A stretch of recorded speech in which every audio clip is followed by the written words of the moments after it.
नमस्कार दोस्तों। आज का जो हमारा टॉपिक ऑफ डिस्कशन है, वो है Indian ocean crisis. US submarine attack on Iranian warship.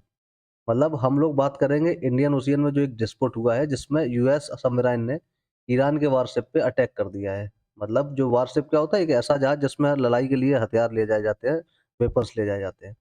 तो इससे क्या होगा कि जो युद्ध चल रहा है अमेरिका और इज़राइल का ईरान के साथ में, उसमें क्या होगा और ज़्यादा बढ़ सकता है। और ज़्यादा मतलब जो युद्ध है उसकी डेंसिटी इंटेंसिटी बढ़ सकती है, क्योंकि अब गुस्साएगा भाई ईरान। तो उसको मद्देनज़र रखते हुए हम ये पूरा इंसिडेंट समझेंगे, इससे क्या फ़र्क पड़ेगा, क्या दिक्कतें और होंगी, क्या इससे दुनिया भी प्रभावित हो सकती है या नहीं, तो वो सारा देखेंगे हम लोग। तो जो ये इंसिडेंट हुआ है बेसिकली ये हुआ है 4 मार्च को, 4 मार्च 2026 मतलब कल। लोकेशन इसकी रही है इंडियन ओशियन नियर गाले, श्रीलंका। श्रीलंका के पास एक जगह है, पोर्ट मतलब कोस्टल एरिया है, गाले, वहाँ पे हुई है। टारगेट है ईरानियन फ्रिगेट आइरिस डैना। आइरिस डैना करके एक जहाज है इनका, ईरान का, उस पे ये अटैक हुआ है। और अटैक किसने किया है? अमेरिका की नेवी ने। जो नेवी उनकी है, नेवी वाली सबमरीन, उसने अटैक किया है। Event become a major escalation in ongoing US Iran conflict. जो अभी युद्ध मुद्दा चल रहा है, इनका युद्ध चल रहा है, उसमें एक तरीके से आग में घी डालने का काम करेगा ये। तो आइए चलिए देखते हैं क्या है। ओवरव्यू क्या है, क्या हुआ है। यहाँ पे देखो एक तरीके से गाले ये पड़ता है इस जगह पे, यहाँ ठीक है। ये है जगह और यहाँ पे ये सारे जहाज वगैरह निकलते हैं और यहीं कहीं पे क्या हुआ है, ये इंसिडेंट हुआ है। US submarine fired a mark 48 torpedo at Iranian warship. America की जो पनडुब्बी है उसने ये टॉरपीडो, एक तरीके का बॉम्ब होता है, वो क्या किया, छोड़ा है ईरान की वारशिप पे और फ्रिगेट आइरिस जो है ना सैंक विद इन मिनट्स। और लगभग मिनटों के अंदर वो जहाज क्या हो गया, पानी में डूब गया, मतलब एक तरीके से ध्वस्त हो गया आफ्टर स्ट्राइक।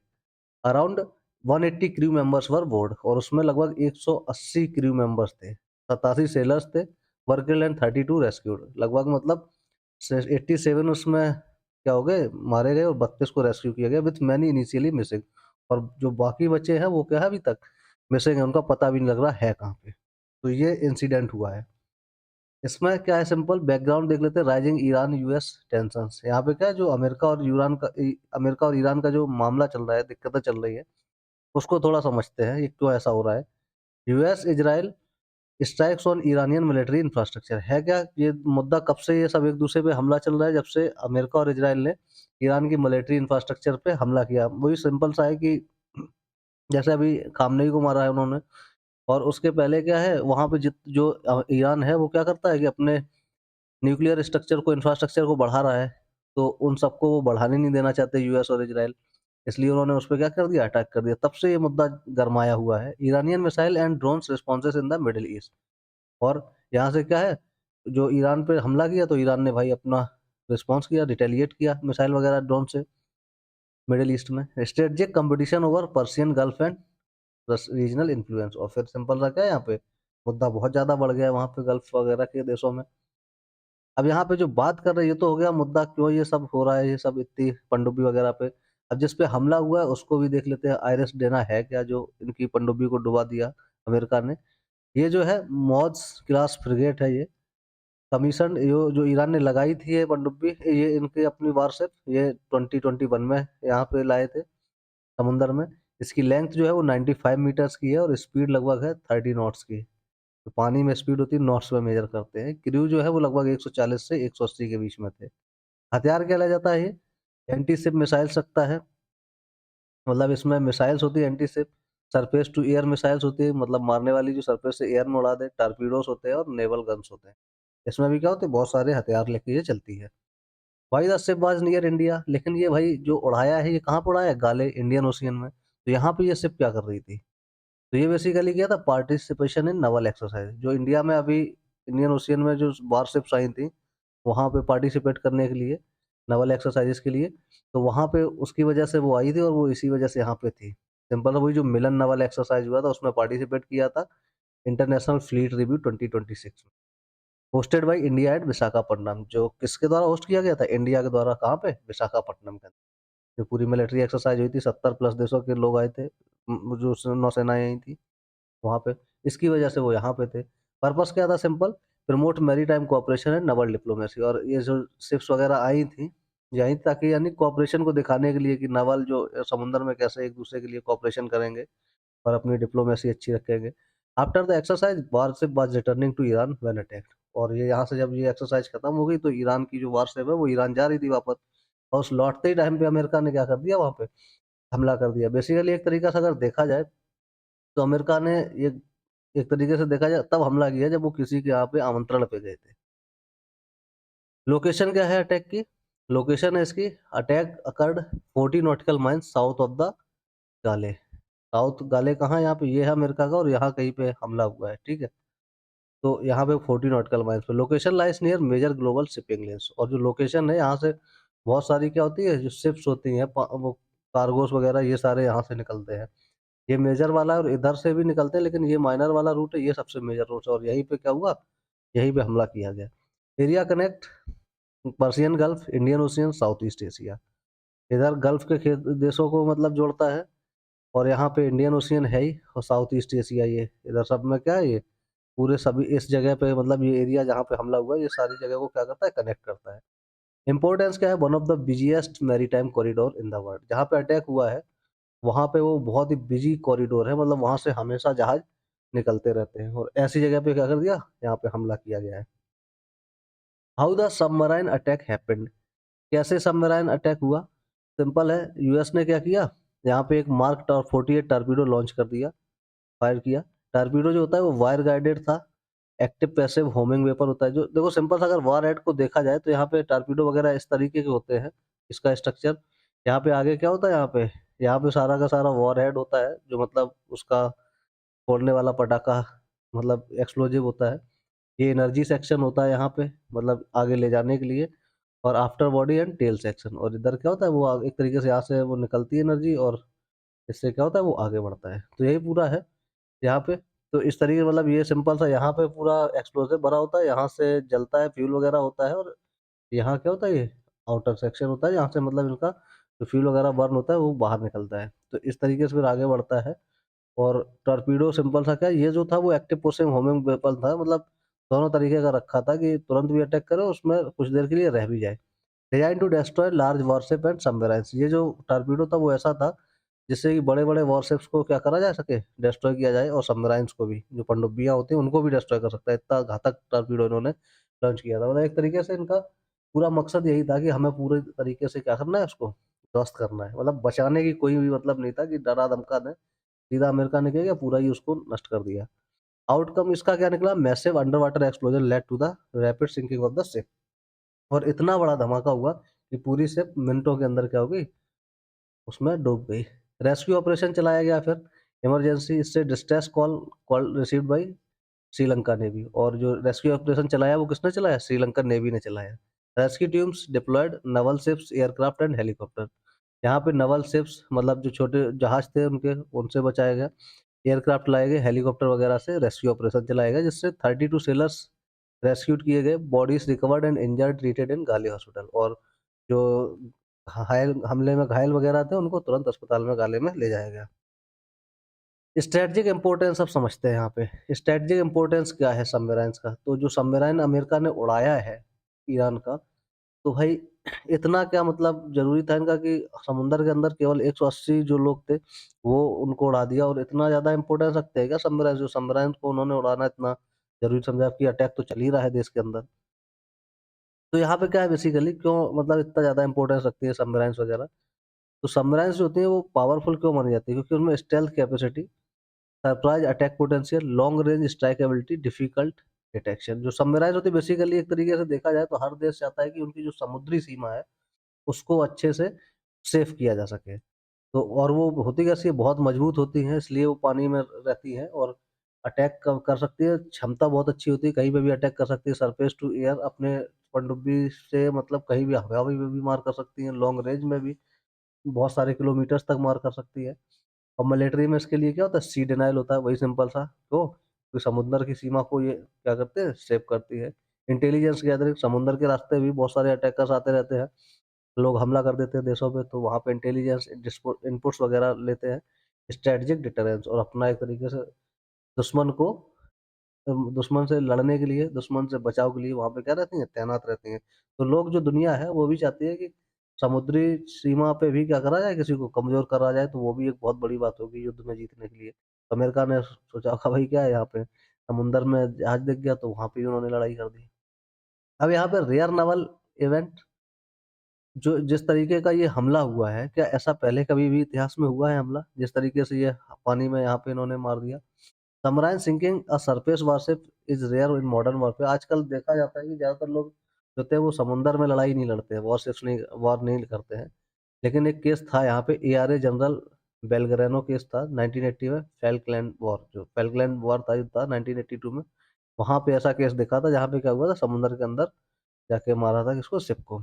इम्पोर्टेंस क्या होता है? Shows continued relevance of submarine warfare in 21st century जो कि आज भी मतलब एक तरीके से देखा जाए तो क्या है, अभी जैसे अभी अमेरिका ने ही क्या कर दिया वॉरशिप पे जो कि समुद्र में थी वहाँ पे हमला कर दिया। तो पहले भी ऐसे इतिहास में हुए हैं बहुत सारे मामले, जैसा अभी ये हुआ है।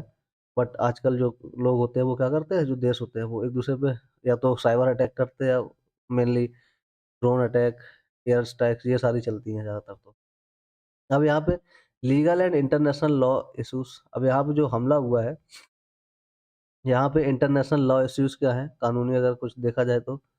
यहाँ पे was the attack legal under international maritime law? क्या जो अटैक किया है अमेरिका ने, वो जो समुद्री रास्तों के लिए जो इंटरनेशनल अंतर्राष्ट्रीय लॉ बनाए गए कानून, क्या वो लीगल था? Did it occur in territorial water, exclusive economic zone और इंटरनेशनल वाटर्स?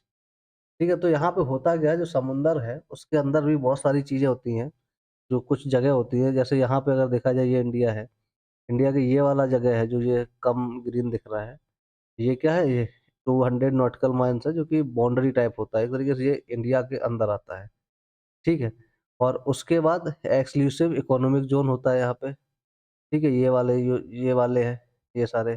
पहले तो बाउंड्री वाला हो गया, ये 20 नॉटिकल माइन यहाँ पे और फिर ये जो है कम नीला वाला, ये क्या हो गया एक्सक्लूसिव इकोनॉमिक ज़ोन हो गया। फिर उसके बाद इसी में ही आ जाता है वो उसके ही अंदर मतलब जो 200 नॉटिकल माइल्स है और इंटरनेशनल वाटर्स फिर कहाँ है? इंटरनेशनल वाटर्स जो तुम्हारा है वो बाकी बचा सब है।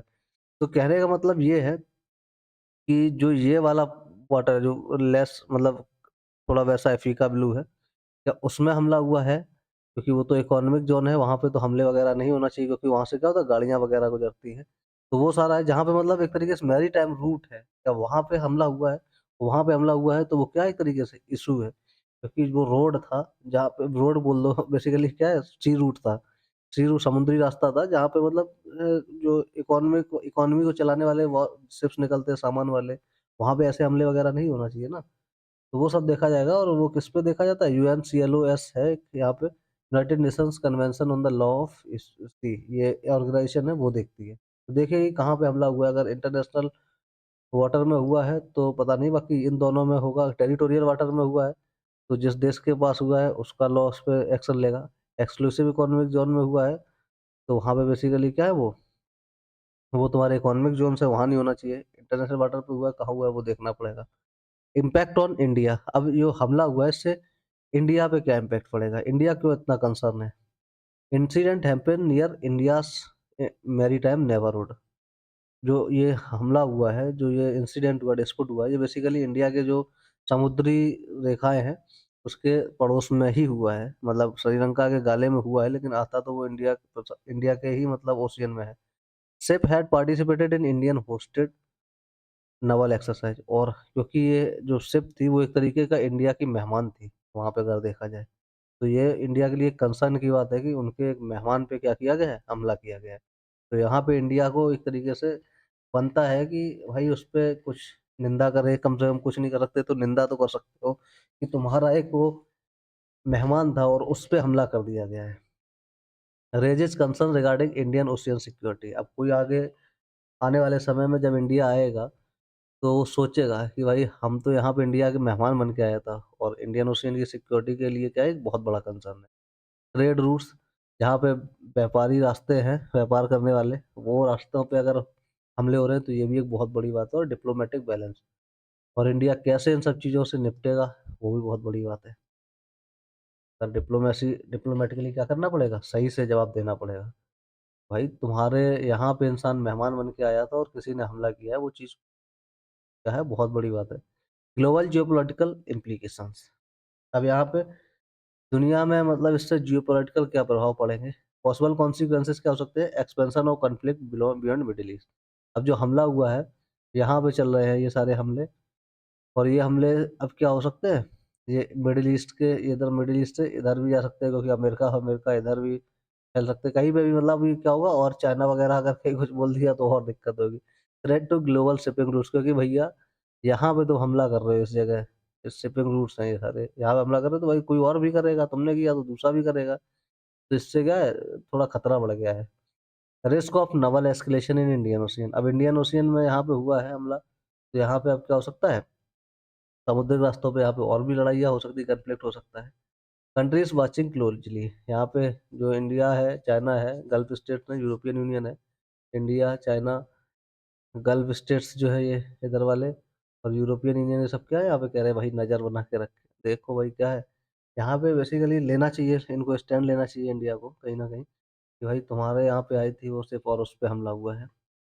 लेसन्स फॉर मैरीटाइम सिक्योरिटी, अब यहाँ पे मैरीटाइम सिक्योरिटी के लिए सबक क्या है? Importance of maritime domain awareness. सब मतलब ये बहुत जागरूक होने की बात है कि भाई कहाँ युद्ध करना चाहिए, कहाँ नहीं करना चाहिए। ठीक है, वो जागरूकता ज़रूरी है, क्योंकि अमेरिका को ये चीज़ें तो समझनी चाहिए भाई कहाँ हम कर रहे हैं, कहाँ ये है, क्या ये सही था जगह जहाँ पे इन्होंने लड़ाई करी?